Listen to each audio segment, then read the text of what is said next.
નમસ્કાર વિદ્યાર્થી મિત્રો, ધ એક્સપર્ટ એકેડમીની યુટ્યુબ ચેનલ પર દરેક વિદ્યાર્થીને ખૂબ ખૂબ હાર્દિક સ્વાગત છે. આજે આપણે આ વિડીયોની અંદર ધોરણ 11 ની અંદર એકાઉન્ટ, જેની અંદર આપણું મેઇન ચેપ્ટર છે આમનોંધ. તો આમનોંધની અંદર આજે આપણે ઉપજ ખર્ચના વ્યવહારો, વેપારી વટાવ, રોકડ વટાવના વ્યવહારો વિશેની આમનોંધ કેવી રીતે કરી એ આપણે સમજવાના છીએ. કોઈ પણ વિદ્યાર્થી મિત્રને એકાઉન્ટ અથવા આંકડાશાસ્ત્રમાં કોઈ પણ પ્રકારનો ડાઉટ હોય તો તમને અહીંયા સ્ક્રીન પર નંબર દેખાય છે 9737448382. આ નંબર પર તમે વોટ્સઅપ કરી અને તમે તમારા ડાઉટનું સોલ્યુશન મેળવી શકો છો. સાથે સાથે નીચે ડિસ્ક્રિપ્શનની અંદર વોટ્સઅપ ગ્રુપ અને એક્સપર્ટ એકેડમીની એપ્લિકેશનની લિંક પણ આપેલી છે. એ લિંકનો ઉપયોગ કરીને તમે એકાઉન્ટ અને આંકડાશાસ્ત્રનો સંપૂર્ણ સિલેબસ અહીંયાથી મેળવી શકો છો. તો હવે આપણે વધારે સમય ન લેતા આગળ વધીએ. ઓકે, તો ઉપજ ખર્ચના વ્યવહારો છે. અહીંયા જે આપેલું છે દાખલા નંબર સ્વાધ્યાયનો 11 છે, એની અંદર આપણે ઉપજ ખર્ચના વ્યવહારોની નોંધ કરવાની છે. જે પણ વિદ્યાર્થી મિત્રો હજુ સુધી the expert academy channel subscribe ન કરી હોય તો સબસ્ક્રાઇબ કરી દો, લાઈક કરી દો અને તમારા મિત્રો સુધી શેર પણ કરી દેજો. કારણ કે આપણે ધોરણ 11 ની અંદર દરેક ચેપ્ટરનું સોલ્યુશન તમને આ ચેનલ પર મળી જશે. ચલો, નીચે આપેલા મે 2014 ના વ્યવહારો શશાંકના ચોપડે આમનોંધમાં લખો. ઉપજ ખર્ચના વ્યવહારો છે. કોના ચોપડે લખવાના છે? તો કે શશાંકના ચોપડે. તો ઉપર હેડિંગમાં લખી દઈશું શશાંકના ચોપડે આમનોંધ. શશાંકના ચોપડે આમનોંધ. શશાંકના ચોપડે આમનોંધ લખવાની છે. તો સૌથી પહેલા જુઓ તારીખ કયો મહિનો આપેલો છે? મે 2014. તો અહીંયા તારીખના કોલમમાં લખી દઈશું આપણે 2014 મે. પહેલી તારીખ, દુકાનના ઉદ્ઘાટન પ્રસંગે ચા પાણી અને નાસ્તાના ખર્ચના 500 રૂપિયા ચૂકવ્યા. આ જે વ્યવહારો છે ને ઉપજ ખર્ચના વ્યવહારો છે. તો સૌપ્રથમ તમને ઉપજ ખર્ચના વ્યવહારોનો ઉપજ ખર્ચ ખાતાના ઉધાર જમાના નિયમો ખબર હોવા જોઈએ. ન ખબર હોય તો હું અહીંયા લખી દઉં છું. જુઓ અહીંયા, ખર્ચ અથવા ધંધાની અંદર કોઈ પણ પ્રકારનું નુકસાન થયું હોય, ખર્ચ અથવા શું હોય? નુકસાન, તો એને ઉધાર કરવામાં આવે. પછી આવક, ધંધાની અંદર કોઈ પણ પ્રકારની આવક હોય અથવા કોઈ પણ પ્રકારનો નફો થયો હોય તો એને શું કરવામાં આવે બેટા? જમા કરવામાં આવે. શું કરવામાં આવશે? જમા કરવામાં આવશે. તો સૌથી પહેલા દુકાનના ઉદ્ઘાટન પ્રસંગે ચા પાણી નાસ્તાના ખર્ચના 500 રૂપિયા ચૂકવ્યા. તો આવા ખર્ચને આપણે પરચુરણ ખર્ચ તરીકે કહીશું. કયા ખર્ચ કહેવામાં આવશે? પરચુરણ ખર્ચ. તો પહેલી તારીખે લખીશું પરચુરણ ખર્ચ છે. ખર્ચ ખાતે શું થશે? ઉધાર થશે. અને પરચુરણ ખર્ચના ચૂકવ્યા એટલે આપણી જોડેથી રોકડ જાય છે. રોકડ એ માલ મિલકત પ્રકારનું ખાતું કહેવાય અને માલ મિલકત ખાતાના નિયમ પ્રમાણે જાય તો શું કરવાના? જમા કરવાના. તો આપણે શું લખીશું અહીંયા? પરચુરણ ખર્ચ ખાતે ઉધાર, પરચુરણ ખર્ચ ખાતે ઉધાર તે રોકડ ખાતે. તે કોના ખાતે લખીશું આપણે? રોકડ ખાતે. કેટલી રકમ લખવામાં આવશે? 500 રૂપિયા. તો 500 રૂપિયા ઉધાર કરીશું અને 500 રૂપિયા શું કરવામાં આવશે? જમા કરવામાં આવશે. 500 ઉધાર અને 500 જમા. બાબત જે લખીશું આપણે ચા નાસ્તાના ચા પાણીના ખર્ચના 500 રૂપિયા રોકડા ચૂકવ્યા તેનો. ચલો, એના પછી બીજી આમનોંધ આપણને શું આપેલી છે જોઈ લઈએ. દુકાન માટે જરૂરી હિસાબી ચોપડા 400 ના ખરીદ્યા. તો ખરીદ્યા એટલે આપણો હિસાબી ચોપડા ખરીદ્યા તો એ આપણો સ્ટેશનરી ખર્ચ કહેવાય. કયો ખર્ચ કહેવાય ને? સ્ટેશનરી ખર્ચ કહેવાય. તો સ્ટેશનરી ખર્ચ છે એટલે ખર્ચ ખાતે હંમેશા હર હાલતમાં શું થાય? ઉધાર થાય. અને અહીંયા ખરીદ્યા અને પૈસા ચૂકવી દીધા એટલે રોકડ ગઈ આપણી જોડેથી. તો અહીંયા લખીશું સ્ટેશનરી ખર્ચ ખાતે ઉધાર. સ્ટેશનરી ખર્ચ ખાતે ઉધાર તે રોકડ ખાતે. તે કોના ખાતે લખવામાં આવશે? અહીંયા રોકડ ખાતે. રકમ કેટલી છે? 400 રૂપિયા. તો 400 રૂપિયા ઉધાર કરવામાં આવશે અને 400 રૂપિયા શું કરવામાં આવશે? જમા કરવામાં આવશે. ચાલો, એના પછી ત્રીજું, મજૂરીના 200 અને લારી ભાડાના 100 રોકડા ચૂકવ્યા. રોકડા ચૂકવ્યા આપણે એટલે આપણી જોડેથી પૈસા ગયા. મજૂરી આપણા માટે ખર્ચ કહેવાય, લારી ભાડું બી આપણા માટે ખર્ચ કહેવાય. ખર્ચ છે એટલે બંનેના ખાતા શું કરો? ઉધાર. તો ત્રીજા નંબરમાં શું લખીશું? મજૂરી ખાતે ઉધાર. મજૂરી ખાતે ઉધાર. બીજા કોના ખાતે? લારી ભાડા ખાતે ઉધાર. લારી ભાડા ખાતે ઉધાર. અને આનું આપણે પેમેન્ટ ચૂકવ્યું છે એટલે પૈસા જશે. પૈસા જશે તો કોના ખાતે જમા કરવામાં આવશે? તે રોકડ ખાતે. તે રોકડ ખાતે. ચલો, મજૂરીના કેટલા રૂપિયા ચૂકવ્યા? 200 રૂપિયા. લારી ભાડાના કેટલા ચૂકવ્યા 100, તો રોકડ આપણી જોડેથી કેટલી ગઈ 300 રૂપિયા, તો રોકડ ખાતે કેટલી જમા કરવામાં આવશે 300 રૂપિયા જમા કરવામાં આવશે, 300 રૂપિયા શું કરવામાં આવશે જમા કરવામાં આવશે. ચલો 5 તારીખ દુકાન ભાડાના 500 અને ઘર ભાડાના 300 ચૂકવ્યા. હવે જો દુકાન ભાડું એ ધંધાનો ખર્ચ છે, જ્યારે ઘર ભાડું પોતાનો અંગત ખર્ચ છે, બંને ખર્ચ છે એટલે ઉધાર થશે. તો સૌથી પહેલા જો 5 તારીખે લખીશું આપણે પહેલા દુકાન ભાડા ખાતે ઉધાર, દુકાન ભાડા ખાતે ઉધાર. તો દુકાન ભાડાના કેટલા ચૂકવ્યા 500 રૂપિયા, દુકાન ભાડા ખાતે ઉધાર કેટલા કરવાના 500 રૂપિયા. હવે જે ઘર ભાડાના ચૂકવ્યા છે એ ધંધાનો ખર્ચ નથી, એ પોતાનો અંગત ખર્ચ છે, માલિકનો અંગત ખર્ચ છે.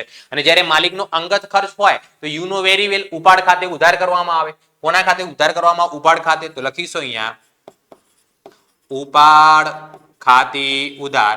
અને ચૂકવ્યા એટલે પૈસા ગયા, તો તે કોના ખાતે લખીશું આપણે રોકડ ખાતે. કોના ખાતે લખવામાં આવશે રોકડ ખાતે. ચલો તો ઉપાડ ખાતે કેટલા ઉધાર કરવાના 300, તો 500 ને 300 કુલ કેટલા થશે અહીંયા 800 રૂપિયા. 500 ને 300 કેટલા જમા થશે 800 રૂપિયા. ચલો 10 તારીખ કમિશનના 400 રૂપિયા મળ્યા એટલે આપણને રોકડ મળી હશે. રોકડ આપણી જોડે આવે છે, સ્કેન શેના મળ્યા તો કે કમિશન.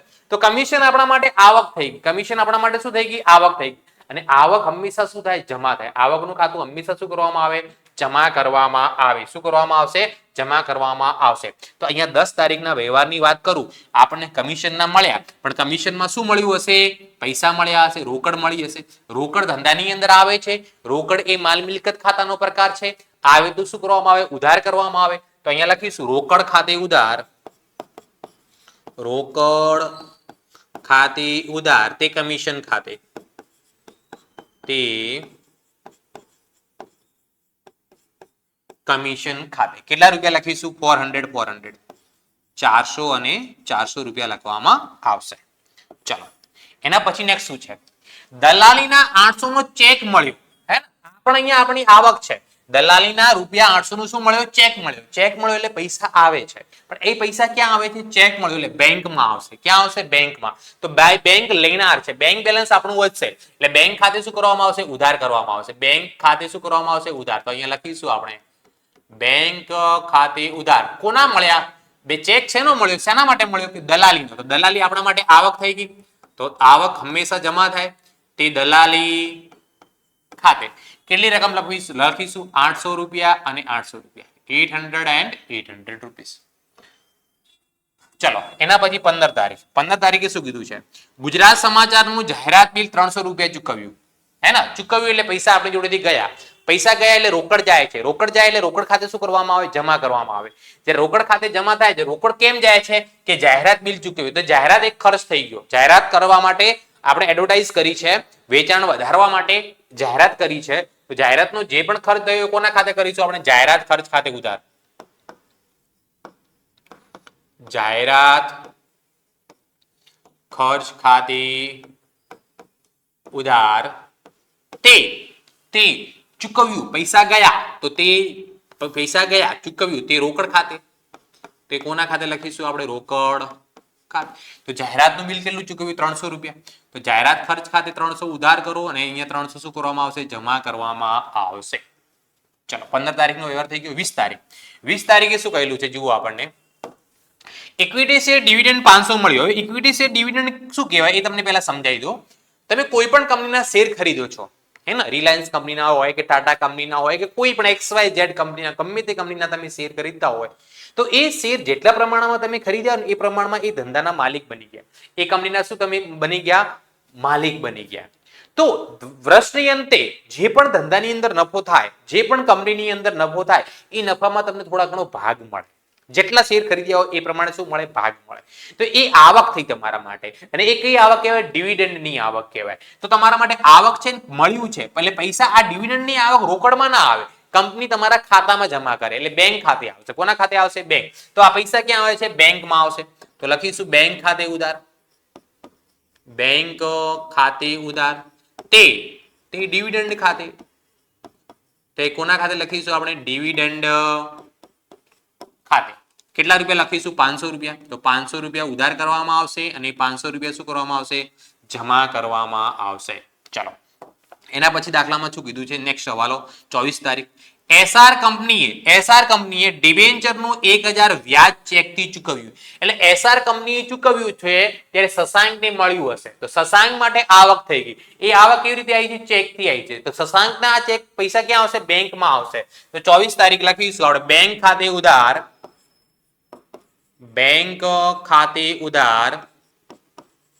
તે ડિબેન્ચર પર વ્યાજ ખાતે કેટલી રકમ છે 1000 બેંક ખાતે ઉધાર 1000 અને ડિબેન્ચર પર વ્યાજ ખાતે જમા કેટલા કરવાના 1000 ચાલો છેલ્લો વ્યવહાર 25 તારીખ દુકાન માટે 3000 ની કિંમતનું સાઇન બોર્ડ બનાવ્યું સાઇન બોર્ડ એટલે આગળ દુકાનનું નામ જે લોગો બીજો હશે એ લગાવવા માટે બનાવ્યું છે તો એ જાહેરાત કરવા માટે કહેવાય કોના માટે કહેવાય જાહેરાત કરવા માટે તો જાહેરાત ખર્ચ ખાતે ઉધાર તો લખીશું અહીંયા જાહેરાત ખર્ચ ખાતે ઉધાર કેટલા રૂપિયાનું બનાવ્યું પૈસા ગયા આપણે તો તે રોકડ ખાતે તે કોના ખાતે લખીશું રોકડ ખાતે રકમ કેટલી છે 3000 અને 3000 ચલો વિદ્યાર્થી મિત્રો કમ્પ્લીટ ખબર પડી યસ યા નો હા યા ના કોમેન્ટ કરતા રહો કોમેન્ટ કરવાનું બિલકુલ ભૂલવાનું નથી અને બીજી વસ્તુ જો તમને ખબર ન પડી હોય અથવા તો એકાઉન્ટ અને આંકડાશાસ્ત્રમાં કોઈ પણ પ્રકારનો ડાઉટ હોય તો મોબાઈલ નંબર 9737448382 આ નંબર પર તમે વોટ્સઅપ કરી અને તમે તમારા ડાઉટનું સોલ્યુશન મેળવી શકો છો ઓકે ચલો હવે આપણે નેક્સ્ટ દાખલા તરફ પ્રયાણ કરીએ છીએ નેક્સ્ટ દાખલા નંબર છે આપણો 12 ચલો એની અંદર શું આપેલું છે વેપારી વટાવ રોકડ વટાવ અને ગાલખાતના વ્યવહારો નીચેના વ્યવહાર પરમેશ્વરના ચોપડે આમ નોંધમાં લખો કોના ચોપડે લખવાનું છે પરમેશ્વરના તો અહીંયા લખીશું ઉપર હેડિંગમાં પરમેશ્વરના ચોપડે આમ નોંધ પરમેશ્વરના ચોપડે આમનોંધ તારીખ વિગત ખાતાવી પાના નંબર ઉધાર અને જમા આમનોંધનું ફોર્મેટ તમને જાણો જ છો ચલો હવે આની અંદર પહેલો હવા વ્યવહાર શું આપેલો છે આમનોંધ લખો 2014 પહેલી તારીખ 2014 પહેલી તારીખ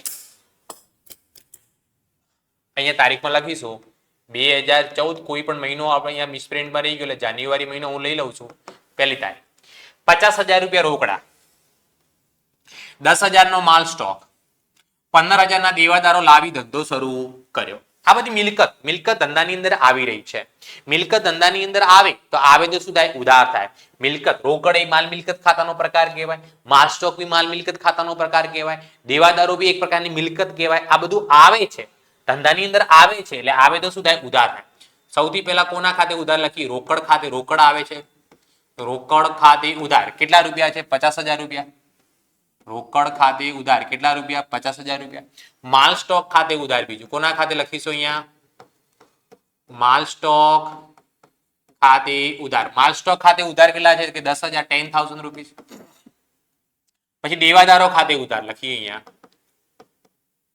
દેવાદારો ખાતે ઉધાર ચલો દેવાદારોના કેટલા છે 15,000 રૂપિયા આ બધું કોણ લાવી રહ્યું છે ધંધાનો માલિક લાવી રહ્યું છે આ બધું કોણ લાવી રહ્યું છે ધંધાનો માલિક લાવી રહ્યો છે તો ધંધાનો માલિક લાવી રહ્યો છે તો તે કોના ખાતે લખી દઈએ આપણે ધંધાનો માલિક ધંધાની અંદર કંઈ પણ લાવે એને મૂડી કહેવાય તે મૂડી ખાતે લખવામાં આવે 50 ને 10 60 ને 15 કેટલા રૂપિયા 75,000 રૂપિયા કેટલા રૂપિયા 75,000 રૂપીસ ચલો ક્લિયર ચલો આગળ બીજી તારીખ શ્રીમતી શારદા પાસેથી 2000 ની 10% લોનની વ્યાજે લીધા શારદા પાસેથી 20,000 ની લોન 10% વ્યાજે લીધી વ્યાજે પૈસા લીધા છે કઈ તારીખ લીધા છે 2 તારીખે કઈ તારીખે 2 તારીખે વ્યાજે પૈસા લીધા એટલે પૈસા આપણી જોડે આવે છે એટલે કોના ખાતે ઉધાર કરીશું આપણે રોકડ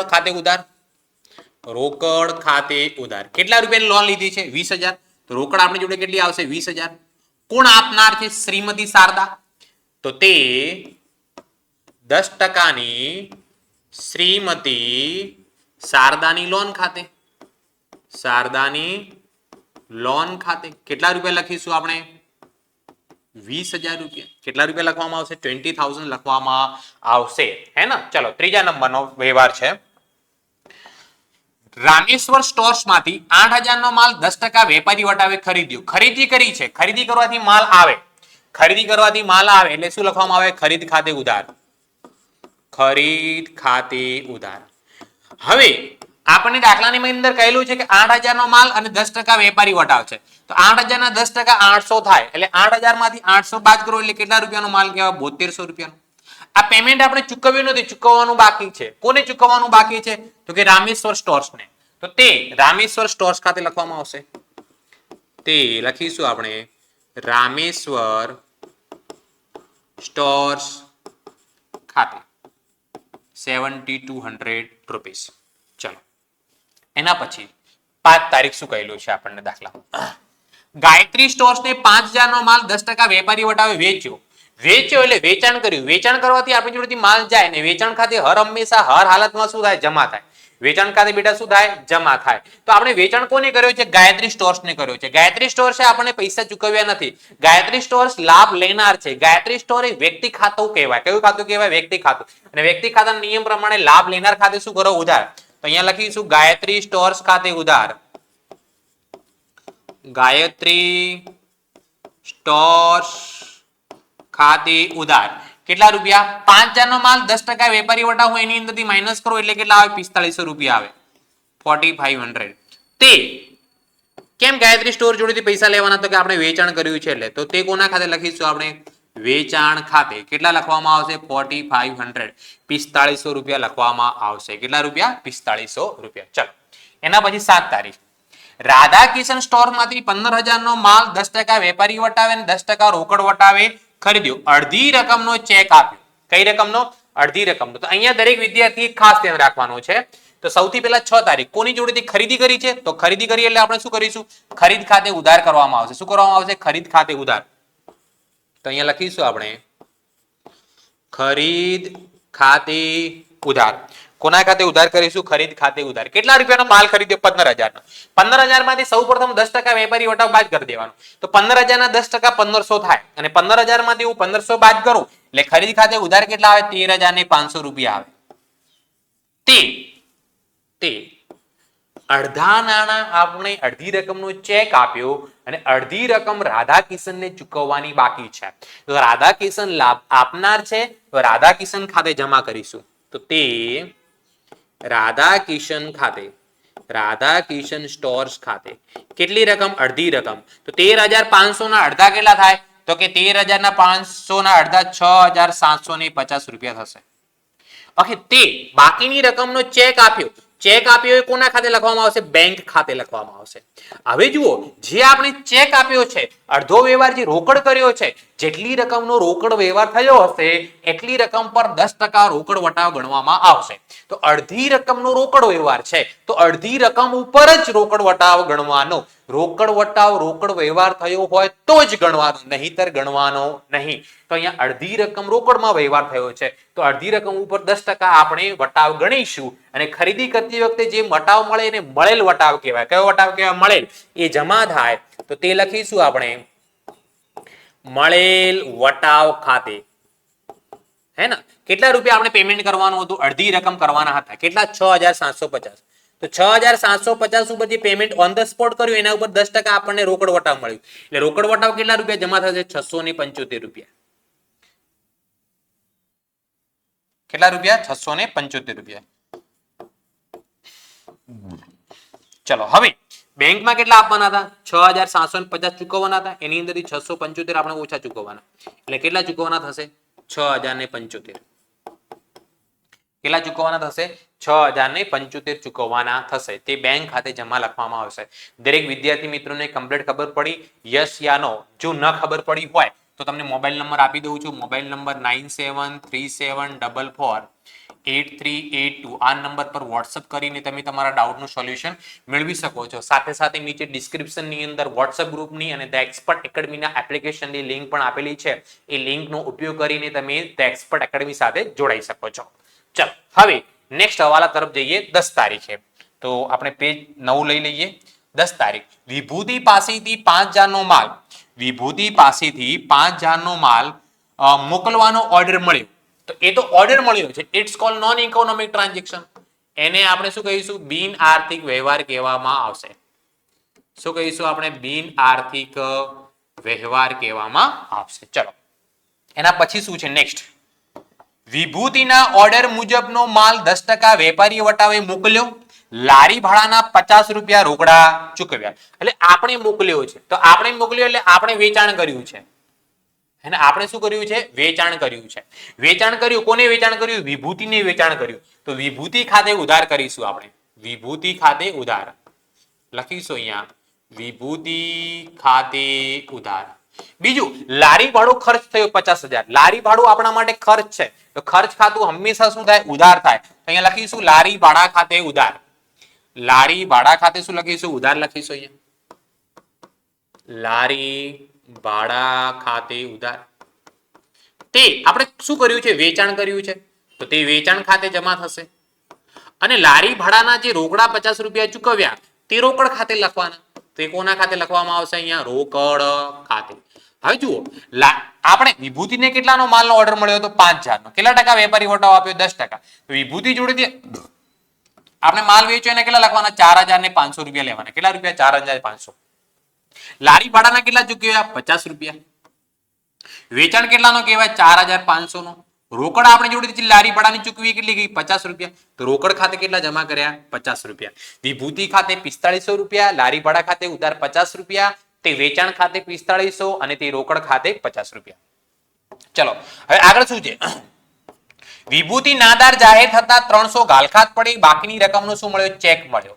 તો બાકીની રકમનો જે ચેક મળ્યો, બાકીની રકમના પૈસા આવે છે, પૈસા ક્યાં આવશે? બેંકમાં આવશે. તો લખીશું બેંક ખાતે ઉધાર. બેંક ખાતે ઉધાર. હવે અહીંયા ખાસ ધ્યાન રાખવાનું છે, વિભૂતિ જોડે આપણે કેટલા માંગતા હતા? 4500 રૂપિયા માંગતા હતા. 4500 માંથી 300 રૂપિયાની ગાલખાત પડી, એટલે 300 રૂપિયા મળવાના નથી. તો 4500 માંથી 300 બાદ કરો એટલે બેંકમાં કેટલા રૂપિયા આવશે? 4200 રૂપિયા. ગાલખાત આપણા માટે નુકસાન કહેવાય. ગાલખાત આપણા માટે શું કહેવાય? નુકસાન. એ પૈસા મળવાના નથી. અને નુકસાન જે છે, ગાલખાત એ ઉપજ ખર્ચ પ્રકારનો વ્યવહાર કહેવાય. નુકસાન હોવાથી ઉધાર કરવામાં આવશે. તો અહીંયા લખીશું ગાલખાત ખાતે ઉધાર. ગાલખાત ખાતે ઉધાર. કેટલા રૂપિયા? 300 રૂપિયા. અને તે આ પૈસા કોની જોડેથી મળી રહ્યું છે? વિભૂતિ. વિભૂતિ આપનાર છે, તો તે વિભૂતિ ખાતે, તે વિભૂતિ ખાતે કેટલા રૂપિયા લખવામાં આવશે? 4500 રૂપિયા. એનો હિસાબ શું કરી દેવામાં આવશે? ચૂકતી કરવામાં આવશે. ચાલો એના પછી 16 તારીખ, અનુપમના 1050 ના બાકી લેણા પેટે 1000 નો ચેક આપી હિસાબ ચૂકતી કર્યો. હે ને? અનુપમના 1050 બાકી લેણા પેટે, અનુપમ આપણી જોડે 1050 રૂપિયા માંગતો હતો, એના પેટે 1000 નો ચેક આપણે આપી અને હિસાબ શું કર્યો? ચૂકતી કર્યો. શું કર્યો? ચૂકતી કર્યો. તો અહીંયા આપણે પૈસા કોને આપ્યા? અનુપમને આપ્યા. કોને આપ્યા? અનુપમને. તો અનુપમ લાભ લેનાર છે. અનુપમ શું છે? લાભ લેનાર છે. તો આપણે કઈ તારીખ છે? વ્યવહાર કઈ તારીખનો છે? 16 તારીખનો. અનુપમ ખાતે ઉધાર લખીશું, અનુપમ ખાતે ઉધાર. અનુપમ આપણી જોડે કેટલા રૂપિયા માંગતો હતો? 1050 રૂપિયા. હે ને? તેના લેણા પેટે 1000 નો ચેક આપ્યો આપણે. તો 1000 ક્યાંથી ગયા? બેંકમાંથી. તો ગયા છે, જાય છે, તો જમા કરો. તે બેંક ખાતે કેટલા રૂપિયા? 1000 રૂપિયા. અને 50 રૂપિયા ઓછા આપ્યા એને કસર કહેવાય. શું કહેવાય? કસર. 50 રૂપિયા ઓછા આપીને કહી દીધું હિસાબ ચૂકતી, હવે કઈ માંગતો નહીં. તે 50 રૂપિયા કોના ખાતે લખવામાં આવશે? કસર ખાતે લખવામાં આવશે. ચલો એના પછી શું છે? છેલ્લો વ્યવહાર, ઈમાનદાર પાસેથી માંડી વાળેલ ગાલખાતના 1500 રૂપિયા રોકડા પરત મળે. તો આપણી જોડે રોકડા મળે છે એટલે રોકડ આવે છે. રોકડ આવે છે, શું લખીશું 20 તારીખે? રોકડ ખાતે ઉધાર. રોકડ ખાતે ઉધાર. તે આ રોકડ કોની આવે છે? ગાલખાત પરત મળી રહી છે. અને આપણે એવું વિચારી લીધું જો પૈસા મળવાના નથી એટલે આપણે ગાલખાત માંડી વળી ગઈ, પણ ઈમાનદાર ની ફાઇનાન્શિયલ પોઝિશન સારી થઈ એટલે એને 1500 રૂપિયા આપણને આપી દીધા, તો આપણે એને ગાલખાત પરત કહીશું. તે ગાલખાત પરત ખાતે. ગાલખાત પરત ખાતે કેટલા રૂપિયા? 1500 1500 અને 1500. ચલો ક્લિયર? દરેક વિદ્યાર્થી મિત્રોને ખબર પડી ગઈ? યસ યા નો કોમેન્ટ કરી દો. અને કોઈ પણ પ્રકારનો ડાઉટ હોય તો તમને મોબાઈલ નંબર આપી દઉં છું, 9737448382. આ નંબર પર વોટ્સઅપ કરીને તમે તમારા એકાઉન્ટ સ્ટેટનું કોઈ પણ પ્રકારના ડાઉટનું સોલ્યુશન મેળવી શકો છો. સાથે સાથે નીચે ડિસ્ક્રિપ્શનની અંદર વોટ્સઅપ ગ્રુપની અને ધ એક્સપર્ટ એકેડમીની એપ્લિકેશનની લિંક આપેલી છે. એ લિંકનો ઉપયોગ કરીને એકાઉન્ટ સ્ટેટ અને ઇંગ્લિશનું પૂરેપૂરું સિલેબસ તમે ભણી શકો છો. મળીએ છીએ હવે આપણે નેક્સ્ટ લેક્ચરની અંદર સંપૂર્ણ બધા પ્રકારના વ્યવહારો એક જ દાખલામાં આવી જાય એવા દાખલા સાથે, વિડીયો જોવાનો ભૂલતા નહીં. એવરી ડે આપણે એક વિડીયો અપલોડ થશે એકાઉન્ટ તમારા માટે. હું 12માના બોર્ડ 2027 સુધી તમારી જોડે છું. તો the expert academy channel subscribe કરી દો, લાઈક કરી દો અને તમારા મિત્રો સુધી શેર કરી દો. તો મળીએ છીએ હવે નેક્સ્ટ લેક્ચરની અંદર, એટલે કે આવતીકાલે. Thank you so much. Tata, bye bye, C you.